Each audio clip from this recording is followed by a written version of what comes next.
Come right on back there, buddy. We need you. The whole world needs you. Well, this whole floating island structure needs you. And these guys, wow, this is going to take a very long time to level off this hill. I thought it was a good idea when I first started in order to get all this resources, when in fact I probably should have just tunneled everywhere like a little mole person.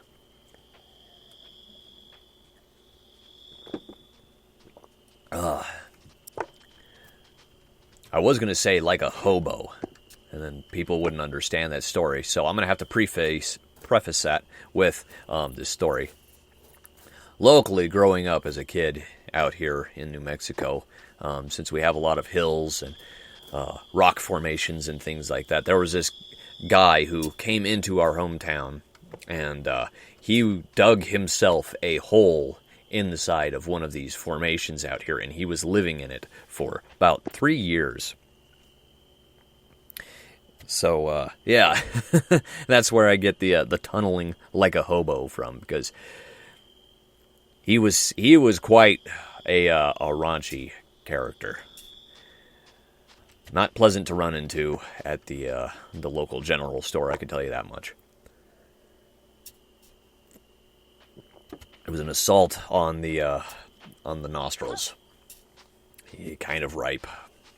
You know what I mean? Living in a hole will do that. I guess he was kind of like a dirtier, nastier version of a hobbit.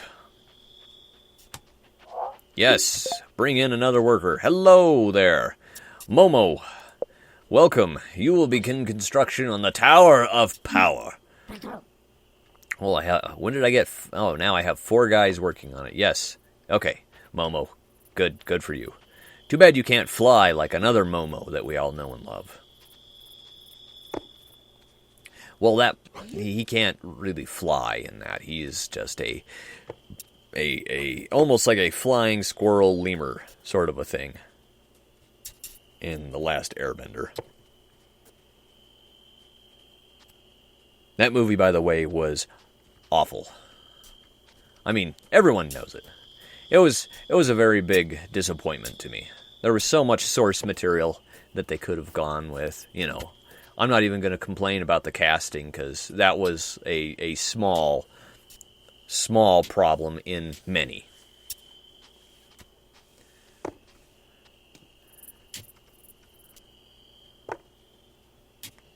But rather disappointing. So hopefully someday someone will be able to make a new Airbender movie, and it will be awesome. Personally, I think in order to make an Airbender movie work is not to focus on the Aang and all of them, because we already know that story. I think what would make a great movie for a feature film, or even a series, is to base it off of, you know, another character set within that time period and that frame. So you could still have cameo appearances from Aang and the crew, but it would be following, you know, someone else's story arc. And I think that would make for a better motion picture. And that would also eliminate a lot of the expectations that you would have to cram so much into a 90 to 120 minute feature, and that would free up more time for, let's say, I don't know, character development and story progression, and just, you know, helping the audience feel like they got something of value out of the movie. There again, that's my my film degree talking, and my countless experience on working on movies. Right now I am currently in between jobs, and I'm looking at trying to enter into some online video contests. Some of you may be aware that I did enter into the Moga video contest, but I live so far out in the Tules that I had to do that. That was an entirely solo project for me. Unfortunately, I don't have a lot of people nearby that are available to, you know, drop everything that they're doing and help me work on a project video project or a film project just willy-nilly. All those people that do that live quite a ways away. I would say 2 hours away at most for the majority of them. And there are some that live only an hour away, but still that is quite a drive at that point.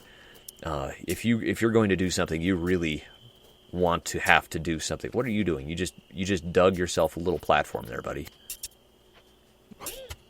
But like I was saying, it's like if you have a project that you want to do, you really, really want to have to do it at that point. And sometimes I can't always drop everything that I'm doing just to enter in on a contest or or even help a friend out with, a contest or something that they are doing, like a short film. In fact, as soon as I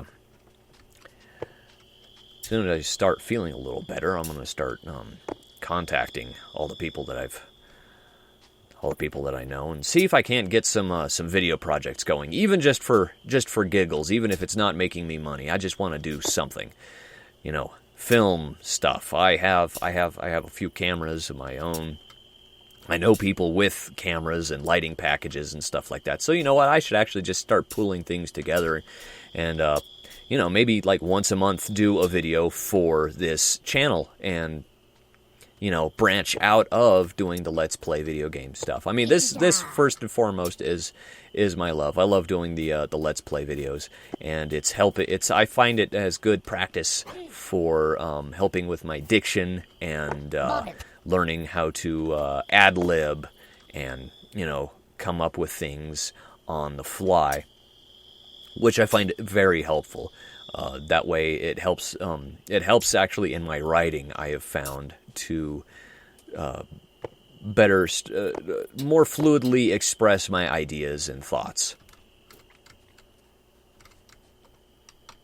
But it would be great to get enough views and enough revenue off of those views to just be able to do this full time. But there again, I think that would also kind of drive me nuts, because I love to get outdoors and work a shovel and work a camera, and I just love doing a variety of different things. And that playing video games for a living, it sounds great on paper, but I think it would really lose its luster and effect after a while. But these are just fun, to do, and if you get some enjoyment out of them, that's fantastic. I'm glad I entertained you a little bit. If it's something that you put on, in the background while you're doing other things, that's great.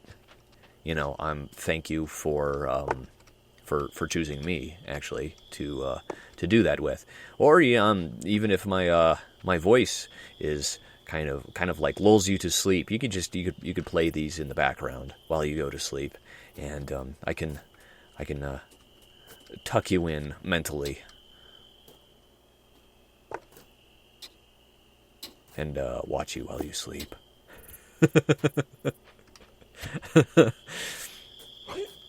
Oh wait, what's 20? Oh look, it gives you that's fantastic. It gives you a resource count of how much that they are, of what they are carrying. So, but it doesn't say. He just has 20 of something. If he goes over here and drops it off, I would say that's kind of disappointing, because I would hope that it would show that you are carrying some of that blue material there, buddy. Banjo. Where's Kazooie? He's nowhere to be found. Everyone, that's one of those games that I never played. Well, I mean, I didn't have the N64 back in the day. Like I said, I just had PC. It wasn't even my PC; it was my mother's PC, and that was all I knew. I only ever played like GoldenEye and Super Mario 64 and stuff over at, like, say, my cousin's or a friend's house who actually had the financial wherewithal to own one of those systems. Oh, now it seems that we have a blockage of materials. So now we are going to tell these gentlemen to start helping with the tower over here and kind of